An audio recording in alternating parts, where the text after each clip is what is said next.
Hello and welcome to an impromptu episode of the Speedcafe podcast where we're going to have a bit of a chat about the 2024 Supercars calendar, which of course dropped today. My name is Andrew Van Leeuwin. I am the editorial director at Speedcafe, and I'm joined on the line here by our senior reporter and a man who loves his dates and numbers, Daniel Herrero. Dan, how are you, mate? G'day, Andrew. I'm good. I'm good. What do you make of the calendar? First impressions. Let's just rip into it. First impressions. We've got a 12-round calendar again. You've actually been all over this calendar stuff. You were first with the big Bathurst Superfest news. You were right on the pace with the Bend in the last couple of days. What are your first impressions of this 12-round series that we've got? First impressions, to be blunt, a little disappointed by the calendar. I think everyone wanted more than 12 events. There are some practical reasons why it's still only 12 for the time being, but that's a little bit irregular in terms of what they've done with those 12 events. There are some interesting elements. Symmons Plains in the middle of August is not going to be warm, I don't think. So that stands out for me.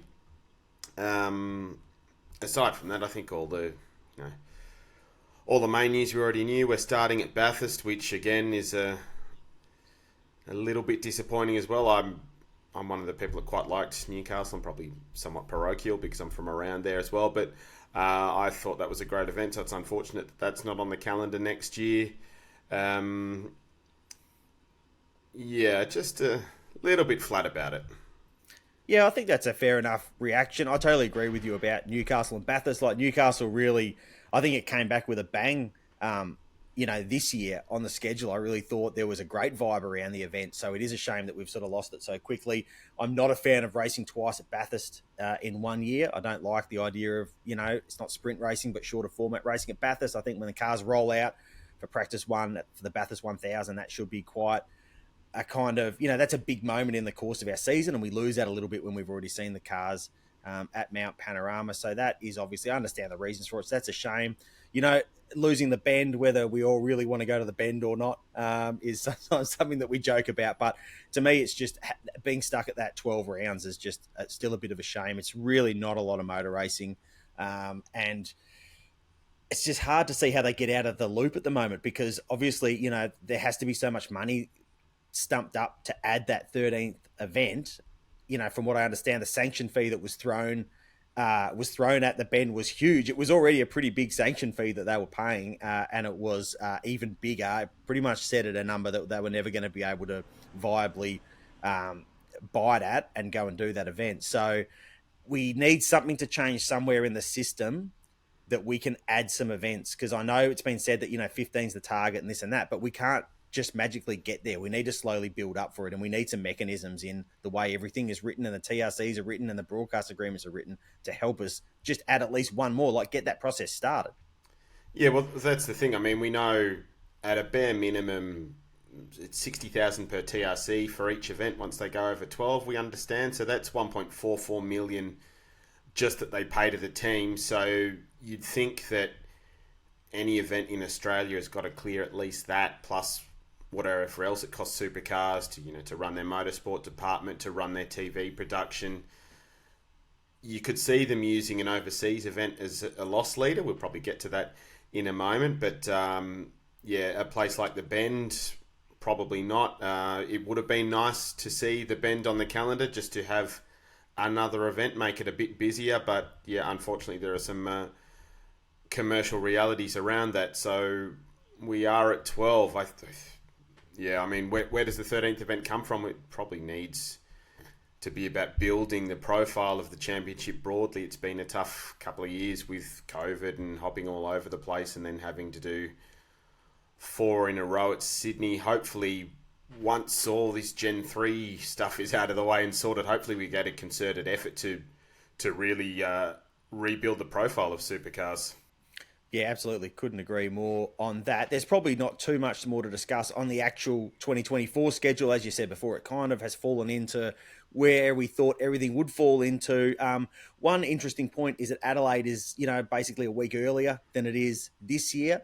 There has been this sort of these rumblings of non-championship race at Qatar. That is something that race itself, the race board, definitely wants to happen. Barclay Nettlefold wants that to happen. They are in talks about that happening. It's a much less popular idea when you come back to the supercars level and then particularly the teams level. But clearly, sticking Adelaide that week earlier does create that fortnight gap to the 2024 Qatar Grand Prix and leave the door ajar for a deal to be done there for a non-points race. Yeah, so that was a definite that they needed to do because Qatar Grand Prix is on December 1 in 2024. So I believe that in the terms of the charter, they need to give the teams a weekend off before each event. I mean, that's obviously negotiable if they can work it out with the teams, but you'd rather not be smashing cars around in Adelaide and then having to put them on a plane straight away to go to Qatar. So that explains why that's come forward again. Qatar, yeah, it's not gone away. It seems unlikely for next year, 2025. Yep. Yeah, maybe, but it's, Formula One has a lot of date equity in its calendar, so it's still going to be hard to see how that's going to work while ever Adelaide is contracted as the finale, which remains the case for another couple of years more. Date equity, that is a good word. I like that one. Very IndyCar term. Yeah, look, I don't know if I really get. Yeah, I don't know if I really get the whole Qatar thing. I understand that there is a desire to deliver on a promise of some international expansion to the race shareholders. But particularly when we're still talking about Gen 3 issues. We're talking about the fact that Supercars, made a loss last year. You can cut that up however you want, whether it's good or bad or indifferent. But it feels like, when we're not racing at Winton or Queensland Raceway, all these other events, New Zealand's a big one to tick off. But I don't know, the Qatar thing kind of doesn't necessarily stand out to me as something that we should be urgently pursuing unless it is a massive, massive cash cow, basically. That's my opinion. Yeah, well, I can see the logic in Singapore, notwithstanding all the practicalities that our Formula One colleague Matt Kosh has outlined about going to that event. Qatar, yeah, I don't really get. It takes it out of the time zone for the core fans. Would they be suited to that LaSalle circuit? Probably not. It's a bike track. It's a Formula One track. Yeah, interesting one that is. The big shock of the morning was the announcement that we're not going to the Bend this year, but we're going to the Bend for longer than usual next year, because that has been locked in as an endurance race. It's not the first time that it has been locked in as an endurance race. It was set to replace the Sandown 500 in 2020 before the pandemic came along and tipped all of our lives on their heads. This is an interesting one because there's been a lot of talk about the future of the Sandown 500. We know that that circuit is likely to get turned into a bunch of very nice houses at some point, given it's a very lucrative parcel of land, about 25k from the Melbourne CBD. But this is a pretty big hint that the 60th running of that event next year is going to be the last one, I think, based on some conversations I've been having today. From what I understand, there is nothing in the contract with the Bend that says it has to be the pre-Bathurst 1000 Enduro, but it does have to be outside of the winter months. That's a big thing that Sam Shahin's been really keen on, is to try and move that event out of the winter months, because Tailem Bend isn't an overly attractive place to go when it's blowing a gale and freezing cold. So you're talking about September. You're not going to have an Enduro at the start of the year unless there's massive reform in the post-Bathurst calendar. You're not going to have it after Bathurst. So we're talking about September. That's really where it's going to be. So my very early mail is at some point next year, there's going to be an announcement that the 60th running of the Sandown 500 is the last running of the Sandown 500, and the Bend will become the sole Enduro alongside Bathurst next year. Yeah, again, full credit to the Bend. They've invested in a really great facility there. They've spent a lot of money on it. I'm still saddened by the inevitable demise of Sandown. I was hoping maybe we had a couple of years more, but yeah, I think the point about installing the Bend as an Enduro in 2025 does point to next year being the last for Sandown. The other reason for that is, of course, we're talking about the Bend not necessarily having a fixed slot aside from not being in winter, but again, Adelaide's the finale. Do you really want to put, the Bend after Bathurst and thus, within a handful of weeks of the Adelaide 500? I don't think that would fly either. So that's another pretty big hint at what's going to transpire in 2025. Interesting what knock-on effect. I mean, I don't know how long that enduro deal is for, but interesting to sort of see what knock-on effect that does have with some plans for Supercars to go to Singapore. Because again, the understanding I was starting to build was that Singapore might not happen until Sandown is gone, because you don't want to replace a classic Aussie event with an overseas event. But once Sandown goes, it sort of frees that up. But again, if the bend is going to fall into that winter sort of outside that winter window, then depending on how long that agreement is, that could sort of indicate when we could see a Singapore deal come together at some point. Yeah, well, I guess in theory you could run.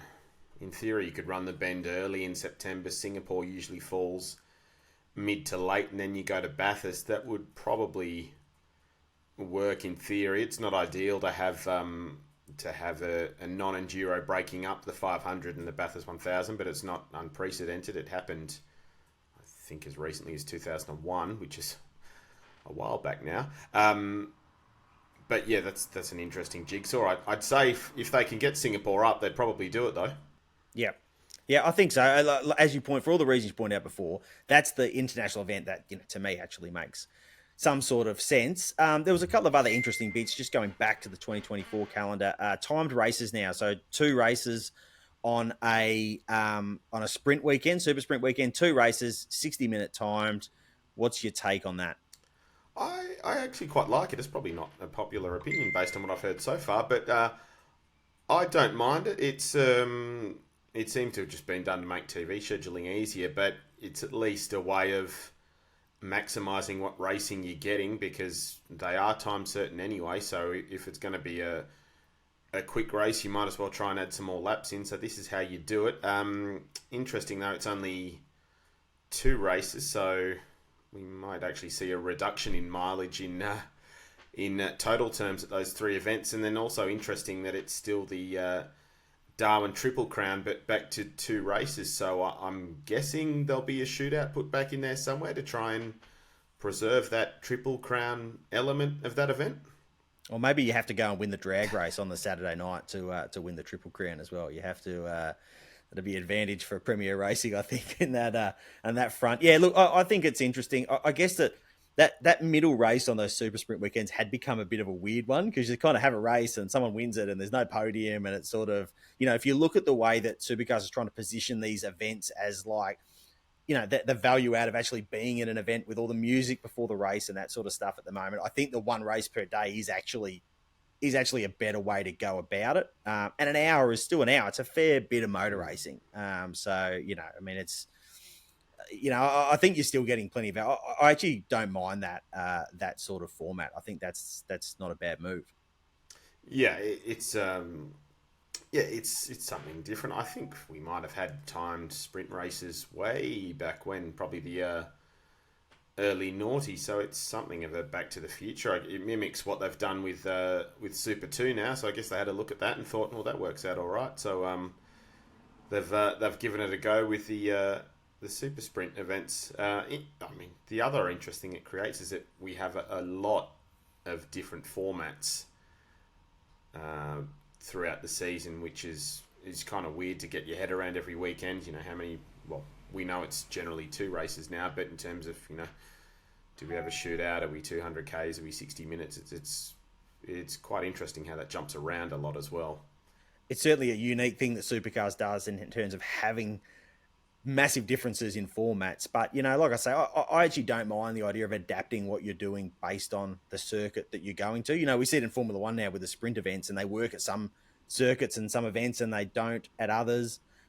In Austin, it seemed pretty flat. In Brazil, the sprint race was pretty good and there was sort of some interesting stuff going on. So, I really don't mind Supercars chopping and changing around with that sort of stuff. And I think that the formats have landed on here are pretty good. I think New Zealand deserves those bit longer races, like the 200k race there, like that's in the new Super 400 format with a bit of refueling. I think that event needs that there's going to be a big crowd there. There's going to be an amazing buzz, and it kind of needs that little bit of added extra. I don't know. There's something about refueling races. They are that sort of next level. Yeah. We it'd be interesting to see as well how the exact specs of refueling races next year as well, because of course we've found at the moment with the cars that they are close on economy. I just wonder if